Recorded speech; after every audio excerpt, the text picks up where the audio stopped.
नमस्कार, मैं रवीश कुमार। दिल्ली में विधानसभा के चुनाव अब तय हैं। राज्यपाल ने चुनाव की सिफारिश कर दी है, केंद्रीय मंत्रिमंडल ने उस पर मुहर लगा दी है। अब सरकार किसी की बिना चुनाव के नहीं बनेगी।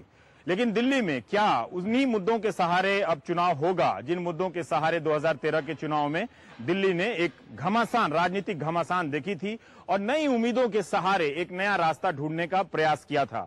बहुत सारे सवाल आने वाले दिनों में, जब तक कि चुनाव की तारीखों के ऐलान नहीं हो जाते हैं, उठते रहेंगे। बहुत सारे जवाब जो आज दिए जाएंगे हो सकता है कल पुराने हो जाएं, लेकिन हम फिर भी एक प्रयास कर रहे हैं कि सोचने के लिए, कि समझने के लिए कि इस लड़ाई के जो खिलाड़ी हैं, जो प्लेयर हैं, उन्होंने तुरंत इस ऐलान के बाद दिल्ली के चुनावी संभावनाओं के बारे में क्या सोचा है। तो इसकी शुरुआत हम आज करते हैं अरविंद केजरीवाल से, आम आदमी पार्टी के नेता हैं। अरविंद जी, आपका बहुत बहुत स्वागत है। वो जवाब लिखकर तो नहीं लाए? नहीं, आपका ये प्रेस कॉन्फ्रेंस का था। आप बार बार कह रहे थे कि बीजेपी चुनाव से भाग रही है। अब तो आप खुश हैं कि बीजेपी चुनाव के लिए तैयार हो गई है? मुझे लगता है ये दिल्ली वालों की जीत हुई है और बीजेपी की हार हुई है। पिछले 4 महीने में जिस तरह से बीजेपी ने 4 बार खरीद फरोख्त करके, जोड़ तोड़ करके सरकार बनाने की कोशिश की, उनकी कोशिशें नाकाम हुई। तो जो अभी आपने बोला ना, पिछली साल लोगों ने एक नई किस्म की राजनीति को वोट दिया था। लोगों ने जिनको वोट दिया था वो खरे उतरे, बिके नहीं। कोई और राज्य होता, कोई और पार्टी होती, अभी तक आप कह रहे हैं कि ये बड़ी बात है, उपलब्धि है कि आपके विधायक टूटे नहीं? एक भी नहीं टूटा, एक भी नहीं टूटा। आपने देखा था किस तरह से 4 पर आपको आशंकाएं थी कि आपकी पार्टी के विधायक टूट सकते हैं। आप जैसे ट्वीट कर रहे थे, कैसा सुना जा रहा है, वो सच भी हो सकता है और नहीं भी हो सकता है। तो नहीं, एक घबराहट से ऐसा लग रहा था कि मुझे विश्वास था कि नहीं टूटेंगे, और उन्होंने मेरे विश्वास को, जनता के विश्वास को कायम रखा और इसका मुझे गर्व है। विषयांतर हो जाएगा, लेकिन क्या इसी से ये समझा जाए कि आप टिकट उन सब जीते हुए उम्मीदवार को दोबारा देंगे जो नहीं टूटे? मिलना चाहिए, उन्हें मिलना चाहिए, मिलना चाहिए। ठीक है। मेरा सवाल ये था कि बीजेपी बार बार कह रही है कि शुरू से ही वो अपने इस नैतिक पोजीशन पर कायम है कि वो जोड़ तोड़ से सरकार नहीं बनाएंगे, और राज्यपाल को अपनी मंशा जताकर उन्होंने यही बताने का प्रयास किया है। आज सतीश उपाध्याय का बयान भी है कि आम आदमी पार्टी ने देर की, हमने तो एक जिम्मेदार पार्टी है हमारी, हमने जो स्टैंड शुरू में लिया था हम उसी स्टैंड पर कायम है। हमने कैसे देर की? सतीश उपाध्याय ने कहा देर इसलिए की कि आपने भी राज्यपाल के सामने ये कहा था कि सरकार बनाने के विकल्पों पर विचार होना चाहिए, फिर बाद में आपने कहा था कि नहीं होना चाहिए। ये एक विवाद है कि आपने कहा था कि विकल्पों पर विचार होना चाहिए, फिर आप उससे बोले कि हमने तो शुरू से हमारा था कि चुनाव होने चाहिए। कभी नहीं बोला आप? 8 महीने से जब मैंने इस्तीफा दिया था, हमारी कैबिनेट ने रिकमेंड किया था कि विधानसभा को तुरंत भंग कीजिए। और एक्चुअली उस टाइम जब इस्तीफा दिया था, यही असेसमेंट भी था हम लोगों का, क्योंकि अंदर हम कोई भी सिस्टमिक चेंजेस नहीं कर पा रहे थे। हम लोकपाल बिल पास करना चाहते थे, स्वराज का बिल पास करना चाहते थे, वो नहीं कर पा रहे थे। तो क्योंकि कांग्रेस और बीजेपी आपने देखा था किस तरह से मिल गए थे असेंबली के अंदर, उन्होंने माइक तोड़ दिया, सब कुछ कर दिया। तो इस्तीफा उस टाइम ये दिया था कि आज मैं इस्तीफा दे रहा हूँ, कल दिल्ली में चुनाव हो जाएंगे विधानसभा के, लोकसभा के साथ, और इस बार जनता पूर्ण बहुमत देगी। ये बिल्कुल हमने पॉलिटिकली एसेस ही नहीं किया कि ये लोग राष्ट्रपति शासन लगा देंगे और 8 महीने तक चुनाव नहीं कराएंगे। वहां हमारी बहुत बड़ी भूल हुई और हमने जनता से भी नहीं पूछा। तो हम तो शुरू से कह रहे हैं चुनाव होने चाहिए, चुनाव होने चाहिए। आपको क्यों लगता है कि जब आपने एक नैतिक पोजीशन लिया तो क्यों लगता है कि वो फैसला गलत है? पॉलिटिकल असेसमेंट गलत था हमारा। हमने ये सोचा था कि ये आज मैं इस्तीफा दूंगा, कल ये लोग चुनाव करा देंगे, लोकसभा के साथ चुनाव होंगे, इस बार पूर्ण बहुमत आएगा, और फिर बिना कांग्रेस की सपोर्ट के हम लोग 5 साल जो सिस्टमिक, हम कहते हैं ना, व्यवस्था परिवर्तन करने आए हैं। जैसे मैंने दिल्ली में बिजली के दाम बढ़ाए, कम किए, मैंने पानी के दाम कम किए, लेकिन जैसे ही मैंने इस्तीफा दिया इन्होंने फिर बढ़ा दिए। तो कोई व्यवस्था परिवर्तन नहीं हो पाया ना। व्यवस्था जन लोकपाल अभी मुद्दा है कि आपको लगता है कि दिल्ली के लोग उतने ही उत्तेजित हैं जितने जन लोकपाल के सवाल पर आज से 1 साल पहले, आज से 2 साल पहले उत्तेजित थे, बेचैन थे कि आना चाहिए? अब तो कोई पूछता भी नहीं है कि लोकपाल जनता के लिए भ्रष्टाचार मुद्दा है। जनता के लिए भ्रष्टाचार मुद्दा है, लोकपाल मुद्दा नहीं है। लोकपाल उसका एक सबसेट है।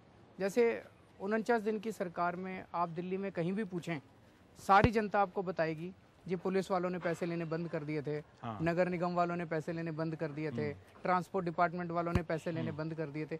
भ्रष्टाचार मुद्दा है। पर अभी आप सबसेट कैसे करें? पहले तो आप कहते थे कि लोकपाल एक बड़ा हिस्सा है, वो आएगा तो उसके डर से खत्म होगा। भ्रष्टाचार के अंदर बहुत सारे काम करने पड़ेंगे। भ्रष्टाचार में आपको, जैसे हमने हेल्पलाइन शुरू करके भ्रष्टाचार खत्म किया दिल्ली में, हेल्पलाइन भी शुरू करेंगे, हम लोकपाल भी लेके आएंगे जिससे कि दोषियों को जेल भेजा जा सके। हम लोगों को कई सारे कानून सिंप्लीफाई करने पड़ेंगे जिनको यूज करके या मिसयूज करके ये इंस्पेक्टर्स या ये लोग पैसे खाते हैं। तो कई सारे काम, कंप्यूटराइजेशन भी करना पड़ेगा, कई सारे काम करने पड़ेंगे भ्रष्टाचार को। क्या दिल्ली में इस बार जब आप चुनाव पे जाएंगे, और मैं सही असेसमेंट जानना चाहता हूँ कि क्या दिल्ली के लोग दिल्ली के लिए वही, जब आप नई पार्टी के रूप में चुनाव में जा रहे थे तब कहा जा रहा था कि 2-3 सीट भी आ जाए, 10 भी आ जाए, क्योंकि ये नई बच्चा पार्टी है तो इसको 10 सीट भी आ जाए तो एक बड़ी बात है ना। और जन लोकपाल एक भावनात्मक मुद्दा था, भ्रष्टाचार का मुद्दा था। अब जब जाएंगे अब आप चुनाव के बाद दोबारा 1 साल के भीतर, तो क्या वो सब मुद्दे रहेंगे आपके लिए क्या, या कुछ और ऐड हो जाएगा? मैं 2 चीजें इसमें कहना चाहूंगा। एक तो इस बार हमारी पोजीशन पिछली बार से ज्यादा अच्छी है। पिछली बार लोगों को पता नहीं था कि हम कैसा गवर्न करेंगे। पिछली बार लोगों को पता नहीं था कि हमारी 2 सीट आएगी, 3 सीट आएगी। एक तो इस बार लड़ाई सीधे आम आदमी पार्टी और बीजेपी के बीच में है। अच्छा, पिछली बार लड़ाई कांग्रेस के साथ, पिछली बार 3 पार्टियां थी और जो मीडिया दिखा रहा था कि हम तो कुछ है ही नहीं, लड़ाई उन दोनों के बीच में है। तो कई लोग जनता के कहते थे लोग तो अच्छे हैं पर जीतेंगे क्या, हमारा वोट तो खराब नहीं हो जाएगा। अब वो नहीं है, अब लड़ाई सीधे 2 पार्टियों के बीच में है, नंबर 1। नंबर 2, इस बार लोगों ने देख लिया 49 दिन की सरकार। लोग हमें वोट इसलिए करेंगे क्योंकि 49 दिन की सरकार से लोग बहुत खुश हैं। मैं जहां भी जा रहा हूं लोग कह रहे हैं वो 49 दिन की सरकार वापस चाहिए। एक छोटा सा मैं एग्जाम वो देता हूँ। ठीक है, दिल्ली में 80, अभी मेरे को थोड़े दिन पहले एक सीनियर बीजेपी के लीडर मिले, मैंने उनसे वैसे ही बातचीत चल रही थी, उन्होंने कहा बीजेपी चुनाव से क्यों घबरा रही है दिल्ली में। बोला सीधा सा स्टेटिस्टिक्स है, जब मैंने बिजली और पानी के बिल कम करे 83% लोग ऐसे हैं जो उसके डायरेक्ट बेनिफिशियरीज हैं। लोग बिल ला के दिखाते हैं मेरे को, देखो जी शीला दीक्षित जी के टाइम में ये 1100 रुपए का बिल आया था, आपके टाइम में 400 रुपए का बिल आया, अब ये 1200 का हो गया। लोगों के बिजली के बिल कम हुए, लोगों के 83% लोगों के, ये 83% लोग। जिक्र किया तो मैं बता दूं कि मैं कहाँ हूँ। मैं गिरनार अपार्टमेंट है ये, यूपी में पड़ता है। और यहाँ पे वैसे बहुत सारे अपार्टमेंट बने हुए हैं। और जब मैं आ रहा था तो एक रेहड़ी पे पानी वाला बड़ा बोतल लेकर बेच रहा था। तो मैंने उससे पूछा कि यहाँ कितने लोग इस तरह का पानी खरीदते हैं, तो उसने बताया कि मैं तो 1000 से ज्यादा घरों में सप्लाई करता हूँ, लेकिन मेरी तरह 100 से भी ज्यादा, बहुत छोटा सा इलाका है, 100 से भी ज्यादा पानी सप्लाई करने वाले हैं। फिर मैंने उनसे एक सवाल किया कि कितने लोग इस पर महीने में कितना पैसा खर्च करते होंगे। तो जहां अरविंद केजरीवाल रहते हैं वहीं पर, ये उत्तर प्रदेश का इलाका है, हर घर का आदमी न्यूनतम 1000 रुपया पानी बाहर से खरीद कर पीता है, क्योंकि उसका जो सुंदर वाला शाइनिंग इंडिया वाला अपार्टमेंट है उसमें पीने का साफ पानी नहीं। ये मैंने यूं ही बता दिया। उसी सोसाइटी के पार्किंग में हम घूमते घूमते बात कर रहे हैं। पर जैसे आपने कहा कि बीजेपी से आपकी लड़ाई है, तो बीजेपी तो नरेंद्र मोदी का चेहरा आगे करके लड़ने जा रही है। नरेंद्र मोदी से आप कैसे लड़ेंगे? वही मैं भी जानना चाहता हूँ। नरेंद्र मोदी जी तो प्रधानमंत्री हैं। हाँ, मुख्यमंत्री के लिए तो जगदीश मुखी जी लड़ेंगे। ये आप अपने से तय कर रहे हैं या बीजेपी को तय करने दीजिए? सतीश उपाध्याय जी ने कहा कि हम बनना चाहते हैं। नहीं, उन्होंने नहीं कहा। उन्होंने कहा कि हम सामूहिक नेतृत्व में विश्वास रखते हैं और समय के साथ जरूरत पड़ी तो वो हम बता देंगे। समय के साथ लेकिन जरूरत पड़ी तो झा ने कहा है कि हम मोदी के नेतृत्व में चुनाव लड़ने जाएंगे, जैसे हम महाराष्ट्र और हरियाणा में लड़ने गए। देखिए दिल्ली के अंदर जगदीश उपाध्याय जी के, सतीश उपाध्याय, जगदीश मुखी जी के अलावा बीजेपी के पास कोई और बेहतर लीडर नहीं है। कोई और बेहतर है तो बता दें वो लोग। तो लड़ाई सीधे हमारे और जगदीश मुखी जी के बीच में है। प्रधानमंत्री जी तो अपनी कुर्सी छोड़ के, बीजेपी नरेंद्र नहीं, वो गए थे महाराष्ट्र और हरियाणा में, प्रधानमंत्री अपनी कुर्सी छोड़कर गए थे क्योंकि वहां पे आपके पास एक क्रेडिबल ऑल्टरनेटिव नहीं था। दिल्ली के अंदर आम आदमी पार्टी के रूप में एक क्रेडिबल ऑल्टरनेटिव लोग देखते हैं, वहां पे कोई ऑल्टरनेटिव नहीं था। लोग कांग्रेस से तंग आ चुके थे। एक जगह 10 साल की एंटी इनकम्बेंसी थी, एक जगह 15 साल की एंटी इनकम्बेंसी। फिर भी बीजेपी ने वहां के नेताओं को खड़ा कर सकती थी। फडणवीस थे या खट्टर साहब को भी आगे कर सकती थी, लेकिन नरेंद्र मोदी का चेहरा आगे किया गया और ये तय है, अभी तक तय लगता है कि बीजेपी नरेंद्र मोदी के नाम पे दिल्ली के लड़ेगी। अंदर जनता मन बना चुकी है। जैसे मैं बहुत लोगों से पूछता हूँ, मैं कई जगह गया, मैंने कहा भाई आप लोगों ने विधानसभा में हमें वोट किया था, लोकसभा में क्या हो गया, लोकसभा में क्यों नहीं किया? उन्होंने कहा अरविंद जी पहले ही बोला था, केंद्र के अंदर मोदी, दिल्ली के अंदर Kejriwal, Modi for PM, Kejriwal for CM. बोलो जी हमने मन बना रखा है। पर बीजेपी अब ये कहती है कि हर राज्य में उसकी अपनी सरकारें हों ताकि वो बेहतर समन्वय के साथ, कोऑर्डिनेशन के साथ दिल्ली का विकास कर सके या हरियाणा का विकास कर सके। हाँ, एक मिनट इस पे हाँ। आपने प्रश्न पूछा, जवाब देता हूँ। हाँ। कि केंद्र में और राज्य में अगर सेम पार्टी की सरकार होगी तो ज्यादा विकास होगा, ऐसा कहा जा रहा है। वो कह रहे हैं, वो कह रहे हैं। हाँ। नरेंद्र मोदी जी गुजरात में 12 साल मुख्यमंत्री थे। हाँ। केंद्र में उस टाइम कांग्रेस थी। हाँ। नरेंद्र मोदी जी और बीजेपी वाले कहते हैं कि उस टाइम गुजरात में काफी विकास हुआ, अलग अलग सरकारें थी, विकास फिर भी हुआ। क्यों? क्योंकि वहां अलग नेतृत्व, यहाँ फिर भी विकास हुआ। दिल्ली के अंदर शीला दीक्षित जी की सरकार थी कांग्रेस की, केंद्र में भी कांग्रेस की सरकार थी, फिर भी दिल्ली में विकास नहीं हुआ। कांग्रेस कहती है काफी विकास हुआ। कांग्रेस कहती है, जनता नहीं कहती है। हाँ, ठीक ठीक है। जनता तो सुनो सुनो सुनो। हाँ, हाँ। अभी राजस्थान के अंदर भाजपा की सरकार है, हाँ। केंद्र के अंदर भी भाजपा की सरकार है। हाँ। राजस्थान वालों को पूछो, दुखी हो रहे हैं, अभी बाई इलेक्शन हार गए सारे के सारे। तो मेरा ये कहना है, मेरा सुनिए, आपको उधर भी स्ट्रांग नेता चाहिए और इधर भी स्ट्रांग नेता चाहिए। अब मेरे पास कल एक ईमेल आया था एक बैंक मैनेजर का, बड़ा इंटरेस्टिंग। वो कहता है सर मैं ये आर्ग्यूमेंट आजकल सुन रहा हूँ कि सेम सरकार, दोनों जी सेम पार्टी की सरकार। कहता है मेरे सीईओ जो हैं बैंक के, हमारी सारी ब्रांचेस के मिला के सीईओ, वो एक स्ट्रांग आदमी है। अब वो ये कहे कि मेरी फैमिली का ही मेंबर ब्रांच मैनेजर होना चाहिए तो विकास ज्यादा होगा। कहता मैं हूँ यहाँ पे, मैं स्ट्रांग हूँ, वो भी स्ट्रांग है। चाहे किसी भी पार्टी का हो, स्ट्रांग नेतृत्व चाहिए, चाहे आम आदमी पार्टी का हो चाहे कांग्रेस का हो। क्यों समझ रहा हूं? अब जनता को ये तय करना है कि अरविंद केजरीवाल चाहिए कि जगदीश मुखी चाहिए। ये पक्ष है। मैं ये क्यों समझ रहा हूं कि आप नरेंद्र मोदी से बच रहे हैं?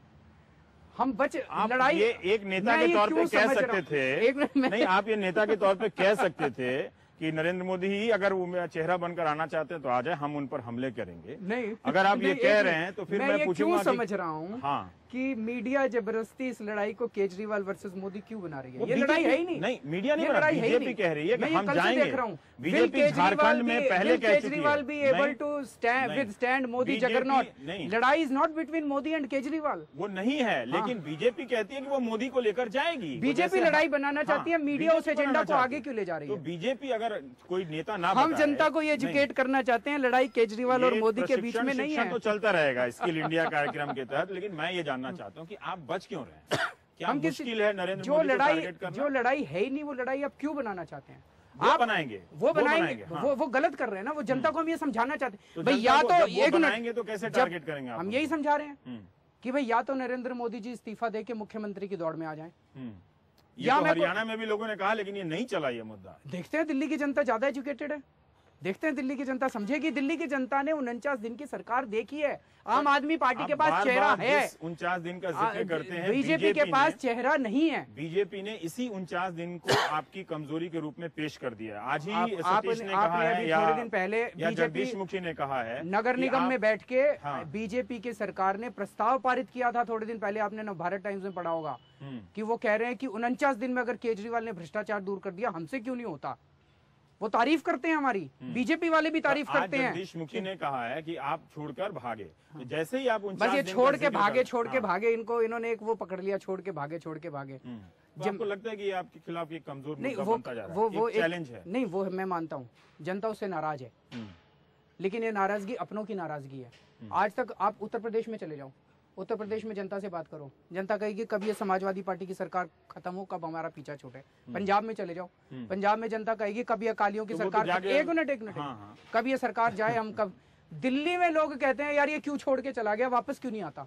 पहली बार जनता जो है वो कह रही है कि इस्तीफा देने से लोगों को दुख हुआ, नहीं तो कहते कब इस्तीफा दे, कब पीछा छूटे। मैं आपकी तरह दावा नहीं कर सकता कि लोग क्या कह रहे हैं दिल्ली में, लेकिन एक मत है, एक राजनीतिक मत है कि आप छोड़कर चले गए थे और जिसके लिए आपने अफसोस भी व्यक्त किया। आपका चश्मा थोड़ा क्रैक कर गया, गिर गया था क्या? हाँ, गिर गया था। बदल लीजिएगा। नहीं, मैं ये जानना चाहता हूँ कि ये जैसे मैंने शुरू में कहा कि जब आम आदमी पार्टी अपना पहला चुनाव लड़ रही थी, तब लोगों ने कहा कि बच्चा पार्टी है, 2 भी जीत जाए तो भी बहुत है, 10 भी जीत जाए तो भी बोनस है।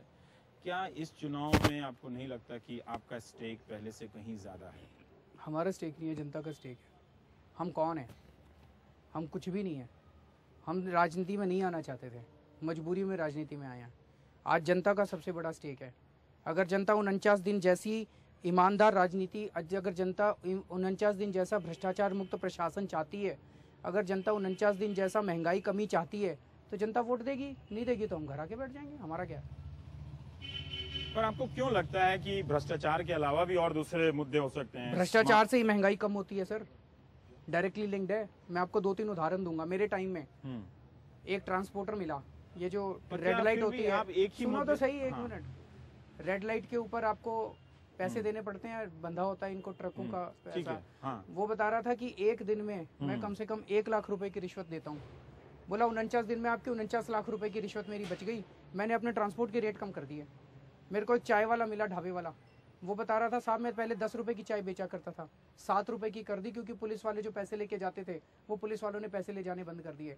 सर भ्रष्टाचार अगर खत्म हो गया, सरकारी अस्पतालों में दवाइयाँ मिलने लग गई थी हमारे टाइम में, नहीं तो दवाइयाँ नहीं मिलती थी, सारी दवाइयाँ चोरी हो जाती थी। पर ये चुनाव जो है, बिजली के दाम कम हो गए भ्रष्टाचार कम होने से, बिजली के दाम कम हो गए, पानी के दाम कम हो गए, दवाइयाँ मिलने लग गई लोगों को, सरकारी स्कूलों की हालत सुधरने लग गई।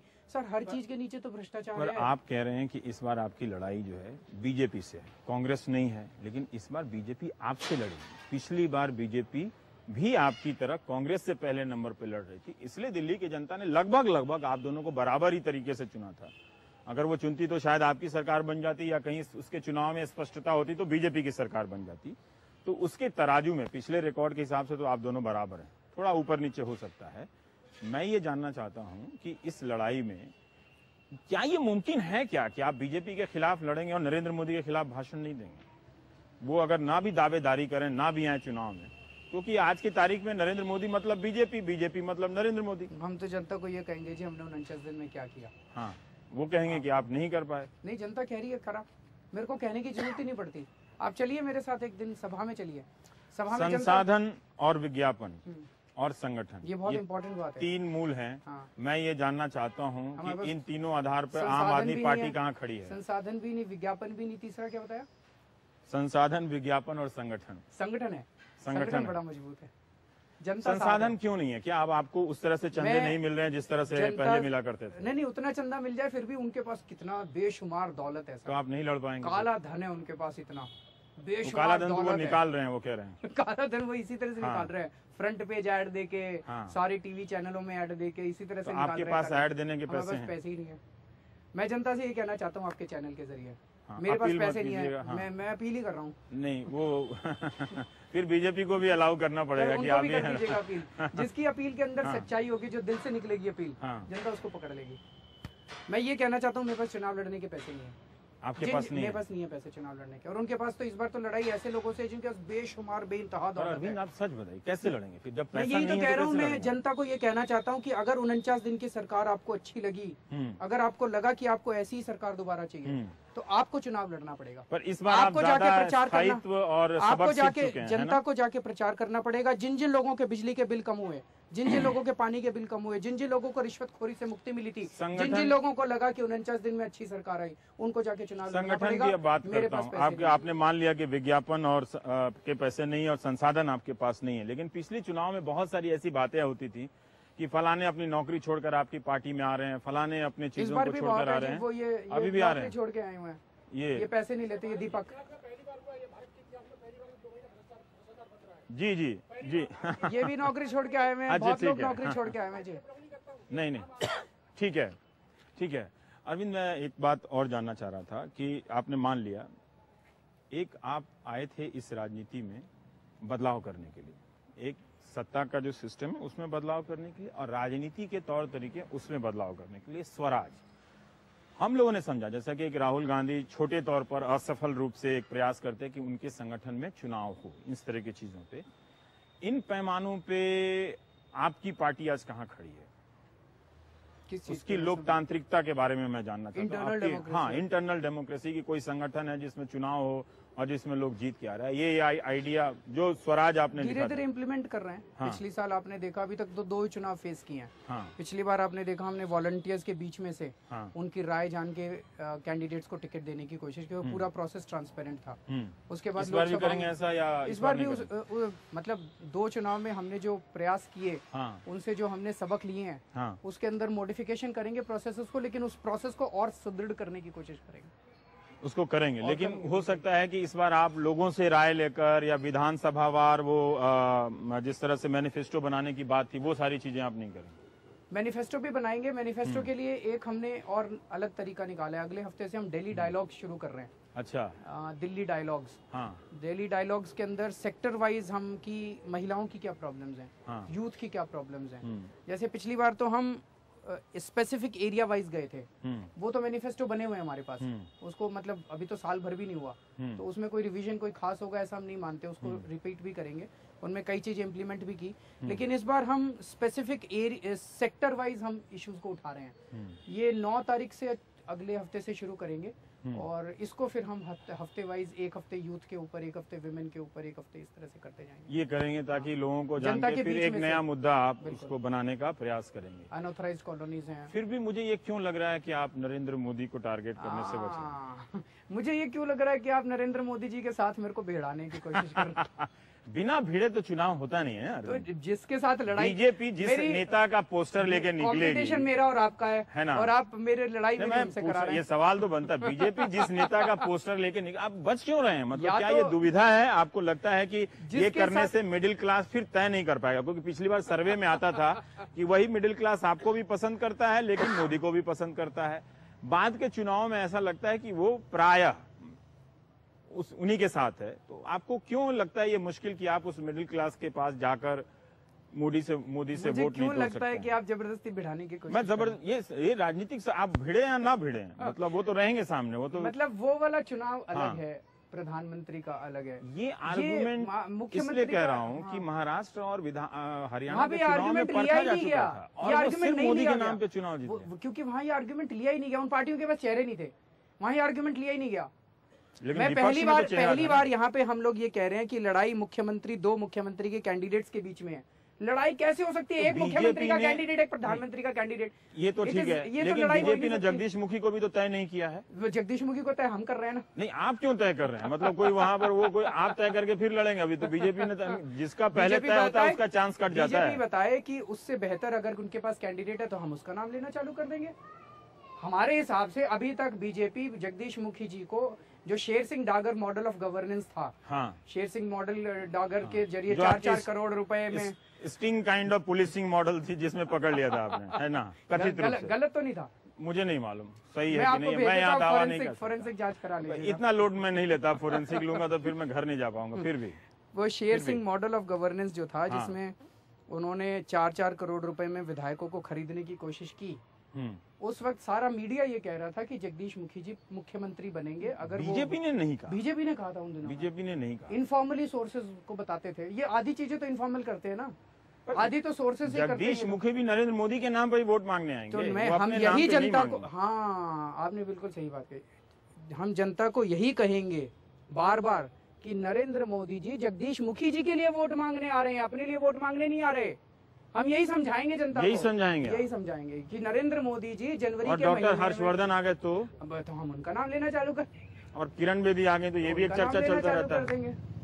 आपको लगता है अगर किरण बेदी हो तो सामने से लड़ना आपके लिए आसान होगा? मान लीजिए रवि शो, तो सामने से लड़ना कितना, लड़ते रहेंगे फिर भी आप, जो भी आएगा उनकी तरफ। पर ये आपके लिए आपके अस्तित्व की लड़ाई नहीं है क्या? मेरा अस्तित्व, अरविंद केजरीवाल, आम आदमी पार्टी का अस्तित्व। आम आदमी पार्टी इंपॉर्टेंट नहीं है, देश इंपॉर्टेंट है।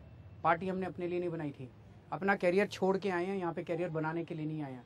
हम रहे ना रहे, केजरीवाल रहे ना रहे, आम आदमी पार्टी रहे ना रहे, भ्रष्टाचार मुक्त भारत के लिए अंतिम सांस तक लड़ते रहेंगे। पर ठीक है कि ये आपने पहले भी कहा था, लेकिन जब भी आप एक नए चुनाव में जाते हैं, करके भी दिखाया, जब भी आप नए चुनाव में जाते हैं तो सारा चीज बदल जाता है।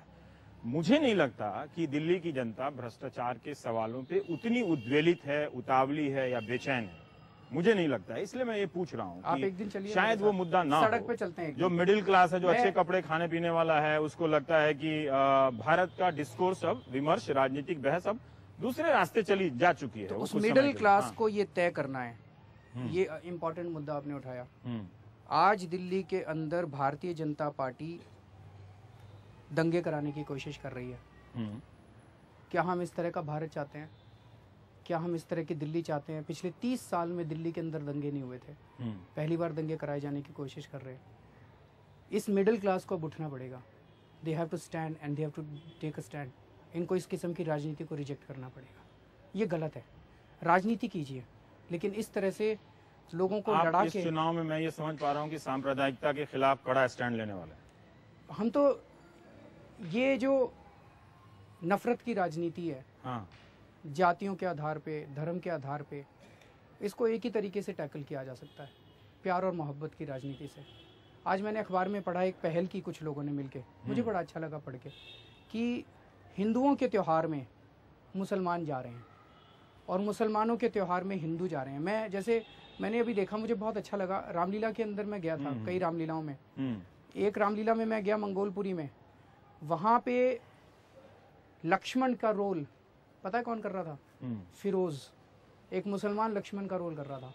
फिर मैं नॉर्थ ब्लॉक की रामलीला में गया, वहां पे जो मैनेजमेंट कमेटी थी वहां की, उसमें आधे मुसलमान थे। ये भारत की संस्कृति है। हिंदू और मुसलमान मिलके रहे। चुनाव में सेक्युलरिज्म एक बैड वर्ड बन गया था लोकसभा चुनाव में, और कई पार्टियां। इन शब्दों को छोड़िए, ये शब्द क्यों छोड़ दें इन शब्दों को? संविधान में जो शब्द संविधान में लिखा है उसको कैसे छोड़ दें? ये शब्द बड़े कि सोशल मीडिया पे कोई 40,000 आदमी मुझे गाली दे रहा, मैं शब्द छोड़ दूंगा? नहीं, आप इस्तेमाल। मेरा ये कहना है, इन शब्दों को यूज मिसयूज तरह तरह से किया गया। मेरा बस ये कहना है, इस नफरत की राजनीति, हाँ मैं सहमत हूँ आपसे, इस नफरत की राजनीति को जिस तरह से ये लोग दंगे भड़काते हैं, गलत काम करते हैं, इसे हम सब लोगों को मिलकर। अपूर्वानंद ने, अरविंद जी, अपूर्वानंद ने एक आर्टिकल लिखा हमारे पर कार्यक्रम में। मैं यही बार बार फिर से रिपीट करूंगा कि दिल्ली की मिडिल क्लास को अब खड़ा होना पड़ेगा और तय करना पड़ेगा कि क्या दिल्ली की मिडिल क्लास इस किस्म की दिल्ली बर्दाश्त करेगी जिसके अंदर दंगों के आधार पर राजनीति की जाए। उन्होंने नाम नहीं लिया, लेकिन उनका शायद सवाल ये भी था कि जब त्रिलोकपुरी में तनाव हो रहा था तो आप लोगों को भी सक्रियता इसके खिलाफ, हम बहुत सक्रिय, कड़ा स्टैंड लेना चाहिए। हमने कड़ा स्टैंड लिया, लेकिन हमने मीडिया के अंदर हम नहीं आए। मनीष वहां पे सारी रात घुमा है, आशीष खेतान सारी रात घुमा है, हमारा एमएलए सारी रात घुमा है, और हमारा एक एमएलए बगल में कोंडली है, कोंडली का एमएलए वहाँ सारी रात घुमा है। हाँ, ये संजय सिंह वहाँ सारी रात। दोनों मीडिया के अंदर हम नहीं आना चाहते, क्योंकि हम कोई भी चीज़ वहाँ मीडिया में चली जाए वो फिर बवाल हो जाता है। हम वहाँ लोगों को शांत करने की कोशिश कर रहे थे मीडिया के बाहर। तो बवाल नहीं करें तो मीडिया में और क्या करेंगे? फिर यही तो हो रहा है। खैर ठीक है। और भी बहुत सारे एक सवाल जो बन रहे हैं अरविंद, की आपकी पार्टी में बहुत सारे पुराने साथी अब चले गए, कुछ लोग नहीं गए लेकिन उदासीन हो गए, मतलब बहुत सक्रिय नहीं है। ऐसा लगता है कि उन सबके अलग होने के कारणों में उन्होंने देखा कि शायद एक मोह भंग जैसी चीजें उनके साथ होने लगी थी। अब कोई महिला चेहरा नहीं दिखता है आपका, अब कोई और नए चेहरे नहीं दिखते हैं। ये सब तो आपके चैनल पे आती है। हाँ, अतिशी आती है, मैं उनको पहले से महिला है वो। हाँ, वो दिखता नहीं है। जैसे एक और सवाल उठा कि वो सारे लोग चले गए हैं, जैसे मेधा पाटकर थी, मेधा पाटकर तो है, नजर नहीं आती हैं। मेधा पाटकर अभी भी है, अभी भी हाँ, सारे साथी हैं। हाँ, बिल्कुल है। अन्ना हजारे, अब अन्ना हजारे नहीं है, किरण बेदी जी नहीं है, 2-4 लोग छोड़ के गए। पर जैसे एनडीटीवी में साल में कुछ लोग छोड़ के जाते हैं, ऐसे ही पार्टी में भी कुछ लोग छोड़ के जाते हैं, कुछ लोग आते हैं। देखिए, परिवार है, परिवार में लड़ाई झगड़े भी होते हैं, आपस में मन मुटाव भी होते हैं, फिर एक दूसरे को गले भी लगा लेते हैं, होता ही है। हमारा परिवार है, हम अपनी पार्टी के मसले झेल लेंगे अपने आप। ठीक है, वो आपकी पार्टी का मसला है, लेकिन क्योंकि आप बदलाव करने की उम्मीद लेकर आए थे। और बदलाव में ये नहीं होता कि आपस में लड़ाई झगड़े नहीं हो, इंसान है, हमारे भी लड़ाई झगड़े होते हैं। वो ईमेल थोड़ा बाहर भी निकले, थोड़े बाहर भी जाते हैं, जाने चाहिए सर, थोड़ा मसाला जिंदगी में होना चाहिए। लेकिन इतना भी नहीं कोई विधायक आपका बदमाशी करता हुआ सीसीटीवी में पकड़ा जाए। जानता भी नहीं था, मेरे को बताया गया कि टीवी वालों ने खूब चलाया। ना वो नेता है, ना कार्यकर्ता है। मैं ये जानना चाहता हूँ कि जब मैं आपके इलाके की तरफ आ रहा था यहाँ पे, तो कई पोस्टर दिखे स्वच्छ भारत अभियान के। तो झाड़ू जो आपका चुनाव चिन्ह है, तो मैं देख रहा था कि वो चुनाव चिन्ह नरेंद्र मोदी के हाथ में है। नरेंद्र मोदी जी कह रहे हैं कि झाड़ू से ही सफाई होगी, सब लोग झाड़ू पे बटन दबाओ। वो ये कह रहे हैं, वो ये कह रहे हैं। तो वो तो ये नहीं कह रहे हैं कि झाड़ू जिनके हाथ में उनसे नहीं होगी, ये झाड़ू हमें दे दो, हम कमल की तरह खिलाएंगे और झाड़ू से सफाई भी रखेंगे। ये तो नहीं कह रहे। मजाक कर रहा था। मेरा ये कहना है कि 2 घंटे हफ्ते में झाड़ू लगा के इस देश की सफाई नहीं हो सकती। एमसीडी को ठीक करना पड़ेगा, तभी सफाई होएगी। चारों तरफ दिल्ली में कूड़ा ही कूड़ा है। सफाई हुई? कुछ सफाई नहीं हुई। सिंबलिज्म अच्छा है, श्रमदान अच्छा है, श्रमदान से आदमी का अहंकार कम होता है। लेकिन हम ये सोचें कि कुछ लोग हफ्ते में 2 घंटे सफाई करके और दिल्ली साफ कर देंगे, वो नहीं होने वाला। दिल्ली की सफाई करनी है, हमें अपने सफाई कर्मचारियों की उनकी प्रॉब्लम्स को सॉल्व करना पड़ेगा, उनको पक्का करना पड़ेगा, उनकी नौकरी को पक्का करना पड़ेगा, उनके ठेकेदारों को ठेकेदारी के शोषण से बचाना पड़ेगा। तो पक्का करेंगे 50,000 लोगों को। मैंने 36,000 लोगों को पक्का किया था 49 दिन में ठेके के। आज दिल्ली के जितने ठेके, इसीलिए तो डर रही है बीजेपी। आप समझ नहीं रहे पॉलिटिक्स। 36,000 लोगों को पक्का किया था। दिल्ली के अंदर 2.5 लाख ठेके के कर्मचारी है, वो सब हमें वोट करने वाले हैं। दिल्ली के 83% लोग ऐसे हैं जिनके बिजली पानी के बिल कम हुए थे, वो सारे हमें वोट करने वाले हैं। दिल्ली के सारे ट्रांसपोर्टर हमें वोट करने वाले हैं। अगर मान लीजिए शीला दीक्षित दिल्ली की राजनीति में आती हैं वापस और कांग्रेस उनके सहारे लड़ने का प्रयास करती है, तो आप इस बार उस तीव्रता से उनको टारगेट कर पाएंगे जिस तीव्रता से आप पिछली बार कर पाए, या आपके निशाने पर बीजेपी ही रहेगी? कांग्रेस तो है ही नहीं इस बार ना। इस बार सीधे टक्कर बीजेपी और आम आदमी पार्टी में है। आपने कभी अलायंस बनाने का नहीं सोचा? जैसे बीजेपी अलायंस बनाती है छोटे छोटे दलों से, समान विचारधारा वाले लोगों से। अगर कोई दल से नहीं होता है तो उसके किसी प्रमुख नेता को अपने भीतर ले आती है। आप इस तरह के अलायंस बनाने का आपने नहीं किया? कभी प्रयास नहीं किया? नहीं, अकेले ही जाएंगे अभी तक तो। आपको नहीं लगता कि ये चुनाव आपके लिए करो या मरो का चुनाव है? हमारे लिए, मैं फिर से यही कह रहा हूँ, आम आदमी पार्टी मेरा चुनाव थोड़ी है, आम आदमी पार्टी का चुनाव। आम आदमी पार्टी रहे या ना रहे, केजरीवाल रहे या ना रहे, ये इम्पोर्टेंट नहीं है। पर लोकसभा के चुनाव में नहीं चुना था। बीजेपी कहती है कि उसके पास जनादेश है दिल्ली का, क्योंकि 7 लोकसभा चुनाव में ऐसा तो नहीं लिखा कि जो लोकसभा चुनाव जीत जाए वो दिल्ली पे राज करेगा। दिल्ली के विधानसभा चुनाव अलग होते हैं, लोकसभा अलग होते हैं। बाई इलेक्शन में तो हार गई बीजेपी हर एक उसमें। काफी टाइम हो गया है इसमें। मुझे लग रहा है कि अरविंद केजरीवाल काफी बदल गए। मैं नियत की बात नहीं कह रहा हूँ, मतलब तेवर में काफी बदलाव में दिख रहा हूँ। हो सकता है कि आप अच्छे के लिए बदल गए हों। बदले हैं क्या कुछ? अब आपको ये समझ में आ रहा है कि राजनीति सिर्फ नैतिकता या आदर्शों के मापदंड पे नहीं की जा सकती है, टैक्टिकल होना पड़ता है। चुनाव के समय थोड़े दाएं बाएं के समझौते करने पड़ते हैं। नहीं, लेट्स बी प्रैक्टिकल। आपने 2 चीजें कही। नैतिकता और आदर्शों से कभी समझौता नहीं होगा, किसी भी हालत में समझौता नहीं होगा। अगर समझौता करना पड़ेगा राजनीति छोड़ दूंगा मैं। लेकिन हाँ, स्ट्रैटेजीज बनती हैं, प्लान बनते हैं, प्लान हम भी बनाते हैं, लेकिन प्लान नैतिकताओं को दरकिनार करके नहीं बनाए जा सकते। एक बात मुझे बताइए कि जब आप ये चुनाव इस बार फिर से दोबारा से लड़ने जाएंगे, ठीक है, तो आप कह रहे हैं कि नैतिकता की बात नहीं है, लेकिन जब आप युद्ध में घिरे होते हैं तो चुनाव की अपनी एक उसमें रणनीतियां होती हैं, है ना? और वो रणनीतियां हो सकता है कि वो नैतिकता के मापदंड पे ना। आप सच्चाई को अपनी कमजोरी समझते हैं कि सच्चाई को आप अपनी ताकत समझते हैं? पिछले 4 साल का, मैं तो बहुत छोटा हूँ, पिछले 4 साल का मेरा छोटा सा एक्सपीरियंस ये बताता है, हमारे पास कुछ नहीं था और कुछ नहीं है आज। ना हमारे पास संसाधन है, ना हमारे पास पैसा है। एक ही चीज़ है, हमारी सच्चाई और हमारी ईमानदारी। इसीलिए ऊपर वाला हमारा कोई फंड रेजिंग करने वाले हैं आप उसके लिए? फंड रेजिंग जो मर्जी कर लें सर, हम कितना पैसा इकट्ठा कर लेंगे? 6 करोड़, 10 करोड़, पिछली बार 20 करोड़ इकट्ठा किया था, 20 करोड़, इस बार 30 करोड़ कर लेंगे। वो कितना 3,000 करोड़, 10,000 करोड़, वो ऐसी बातें करते हैं। हम कहाँ हैं उनके सामने? हमारे पास क्या है? हमारे पास हमारी सच्चाई और हमारी ईमानदारी है, इसीलिए ऊपर वाला हमारा साथ देता है। पिछली बार जिस तरह से आपने ऑटो पे पोस्टर लगाया, रेडियो पे किया, हाई कोर्ट में जाके उसके ऊपर स्टे लगा दिया। अब तो वो मन की बात उनकी आ रही है, तो अब आपके पास फिर नए कोई जगह आप निकालने का प्रयास करें? बहुत सारे मन के सवाल है। पर आपको नहीं लगता कि एक बार फिर से अन्ना हजारे को लाना चाहिए? अभी उन्होंने काले धन पे बयान दिया था कि वो बार कई बार बात हुई, वो कहते हैं कि नहीं, मैं राजनीति में नहीं आऊंगा। वो अपने स्टैंड पर कायम है। मतलब आपकी पार्टी, आम आदमी पार्टी, आपके चेहरे पे लड़ेगी, ठीक है। बीजेपी स्पष्ट है कि वो नरेंद्र मोदी के चेहरे पे लड़ेगी। वो आप चाहे जितना भी कहें कि मैं उसको बनाने का प्रयास कर रहा हूं कि नहीं कर रहा हूं, क्या आपको लगता है कि 6 महीने में वाकई कोई ऐसा आपके पास आधार नहीं है कि हुआ है कि आप उनकी सरकार को टारगेट कर सके चुनाव में? उसकी जिस सरकार की पार्टी है उसको टारगेट कर सके? हमें किस लिए टारगेट करना है? हमें अपना अच्छा काम दिखाना है ना। हमने 49 दिन के अंदर जो काम किया, जनता उस पर पागल हुई जा रही है। जनता कह रही है कि बहुत अच्छा काम किया, उसीलिए वोट देगी हमें जनता। हमें किस लिए किसी को टारगेट करना है? नहीं टारगेट करना हमें। राजनीति में दो ही पक्ष होते हैं, या तो अगर में या तो मगर में। अगर में मान लीजिए आपकी सरकार बन गई, या मगर में अगर मान लीजिए आप विपक्ष के लायक हुए, तो क्या ये माना जाए कि आम आदमी पार्टी कई ऐसे जानकार हैं वो कहते हैं कि मुझे ऐसा लगता है कि ये पार्टी बिखर जाएगी।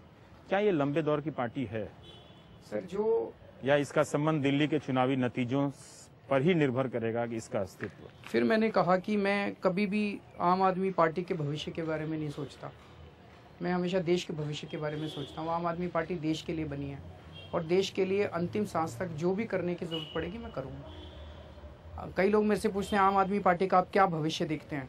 मैंने कहा मैंने कभी आम आदमी पार्टी के भविष्य के बारे में सोचा ही नहीं, मैं क्या बताऊँ।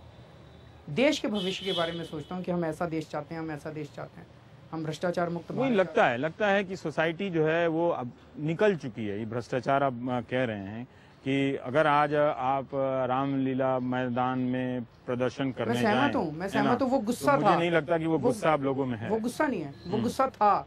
लेकिन आज आम आदमी पार्टी को भ्रष्टाचार मुक्त उसके लिए देंगे, वो पॉजिटिव उसमें देंगे कि उन्होंने वो दौर देखा था जिसमें पुलिस वाला पैसा नहीं लेता था, एमसीडी वाला पैसा नहीं लेता था, अब लेते हैं।